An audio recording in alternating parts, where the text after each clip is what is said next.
पानी। सरिता एक बहुत ही कुशल लड़की थी। उसकी पढ़ाई पूरी हो चुकी थी और उसके माता पिता अब एक अच्छा सा लड़का देख रहे थे। जल्दी एक अच्छे से घर से उसका रिश्ता आता है। सरिता के घर वाले सबका खाना रखते हैं।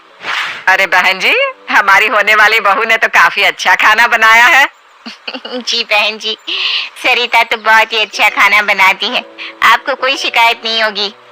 सरिता को देखने आए राज को भी सरिता बहुत अच्छी लगती है और जल्दी दोनों की शादी हो जाती है। सरिता अपने ससुराल में रच बस जाती है।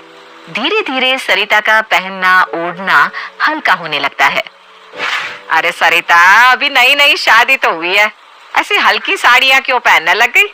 ना ही मैचिंग की बिंदी लगाई है। सरिता कुछ कहती नहीं, बस चली जाती है। एक सुबह सरिता की सास उसे कहती है कि दोपहर के खाने पर मेहमान आ रहे हैं तो कुछ अच्छा सा बना ले। वो हाँ भी कर देती है और तैयारी में लग जाती है। कुछ देर बाद कुछ लोग आते हैं। अरे भाई विद्या, बहू क्या रसोई में पकवान ही बनाती रहेगी या फिर खिलाएगी भी? अरे अरे ला रही है, मेरी बहू बहुत ही स्वादिष्ट खाना बनाती है, उंगलियां चाटते रह जाओगे तुम लोग। इतनी ही देर में सरिता सबके लिए सूप लेकर आती है। सब बड़े चाव से खाना चालू करते हैं पर सबका मुंह बन जाता है। सब ने एक एक चम्मच पीकर ही बाउल रख दिया। सब एक दूसरे का मुंह देखने लगे। विद्या, तुम तो बहुत तारीफ कर रही थी अपनी बहू की, पर ये सूप तो ऐसा लग रहा है जैसे पानी मिला दिया हो सब्जियों में। विद्या को भी समझ में नहीं आता कि बहू को आज क्या हो गया जो उसने ऐसा सूप बना दिया। अरे नहीं नहीं, है ना, हो जाता है कभी कभी। खाना खाओगे ना तब पता चलेगा मेरी बहू के हाथ में कितना स्वाद है। थोड़ी देर में सरिता टेबल पर खाना लगाती है। वो 2-3 चीजें लाकर रख देती है, बस दाल, रायता और रोटी। विद्या को कुछ समझ में नहीं आता पर मेहमानों के सामने कुछ बोलती नहीं। उनके जाने के बाद, आज तो तूने मेरी नाक ही कटवा दी, मैं कभी नहीं भूलूंगी। जब इतना पहले से बता दिया था कि मेहमान आने वाले हैं, ध्यान क्यों नहीं रखा? जब घर आए थे तुम्हारे तब तो बहुत अच्छा खाना बनाया था तुमने, क्या वो किसी और ने बनाया था? माँ जी, वो मैंने इनको। विद्या सरिता की पूरी बात सुनती ही नहीं और काफी गुस्सा हो जाती है। दरअसल सरिता ने अपने पति राज को बोला था कुछ सामान लाने के लिए, पर उसने लाकर नहीं दिया। सरिता के साथ ये बहुत बार होता था, पर वो नई नई थी तो किसी से कुछ कह नहीं पाती थी। शाम को सरिता की सास विद्या अपने बेटे राज से सरिता की बुराई करती है। राज, आज इस सरिता ने अच्छा नहीं किया, मेरी इतनी बेइज्जती करवाई है इसने। कब से बता दिया था कि आज मेहमान आने वाले हैं, फिर भी इसने दाल रोटी के साथ उनको निपटा दिया। यही सिखाया है इसकी माँ ने। राज अपनी माँ को कुछ नहीं बताता कि कैसे सरिता ने तो उसे सामान लाने को बोला था पर वही नहीं लाया था, बल्कि वो अपनी माँ के सामने सरिता को ही डांट लगाता है। तुमसे इतना सा काम नहीं होता? जब मम्मी ने बता दिया था कि क्या क्या बनाना है तो तुमने बनाया क्यों नहीं? क्या इस घर को अपना नहीं मानती? ऐसा है तो चली जाओ अपने घर। ये सब सुनकर सरिता बिल्कुल सन्न रह जाती है कि कैसे उसका पति झूठ बोल रहा है और अपनी माँ के सामने उसे नीचा दिखा रहा है। वो चुपचाप अपने कमरे में चली जाती है। सरिता परेशान होकर अपनी बहन को फोन करती है और पूरी बात बताती है कि किस तरह उसका पति राज उसे खर्चा नहीं देता और फिर सास उसे बातें भी सुनाती है। तो बात करके देखना सास से। अरे क्या बोलो, वो इतना तेज चिल्लाती है, कोई कुछ कह ही नहीं सकता उनसे। बस सरिता अपना दिल हल्का करके फोन रख देती है। एक शाम, सुनो सरिता, आज सबके लिए खिचड़ी बना लो, बहुत दिन से भारी भारी खाना हो रहा है। पर माँ जी, खिचड़ी के चावल तो है ही नहीं। क्या? क्यों नहीं है चावल? अरे पिछले हफ्ते ही तो सारा राशन लाई हो। हाँ, पर वो खिचड़ी के चावल 100 ग्राम ही लाई थी। 100 ग्राम? इतने से? क्या तुम्हारे घर में 100 ग्राम सामान ही आता है? तुम्हें राशन का हिसाब रखना भी नहीं आता क्या? सरिता कुछ बोल नहीं पाती। उसे समझ में नहीं आ रहा होता कि वो क्या करे। सास को कैसे बताए कि राज उसे ज्यादा पैसे देता ही नहीं। सरिता परेशान हो जाती है। वो अपना दिल हल्का करने के लिए अपनी बहन को घर बुलाती है और सब बताती है कि किस तरह उसकी सास उसे बात बात पर ताने मारती रहती है और उसका पति भी उसका साथ नहीं देता। ये सब तो सही नहीं है। पर राज मुझे बिल्कुल खर्चा नहीं देते। अब ऐसे में मैं क्या करूं? वो जितना खर्चा देते हैं उसी में तो घर चला रही हूँ। अरे पर उनकी कमाई तो लाखों में है ना, तुझे कितना देते हैं? पूरे महीने के बस 5,000। है 5,000? ऐसे कैसे काम चलता होगा? तुझे सास से बात करनी चाहिए।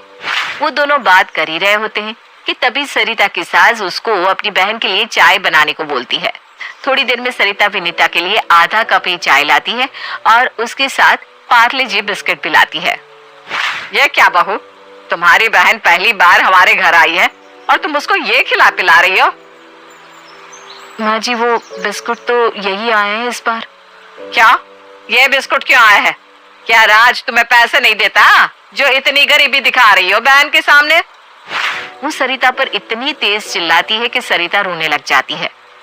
अरे अब इसमें रोने की क्या बात है? मैं तो यही चाह रही थी ना कि तुम्हारी बहन की खातिर अच्छे से हो। अब विनीता से देखा नहीं जाता कि किस तरह से उसकी बहन की सास उस पर चिल्ला रही है। वो तय कर लेती है कि अब तो आंटी को बताना ही पड़ेगा कि उनका बेटा सरिता के साथ कैसा व्यवहार करता है।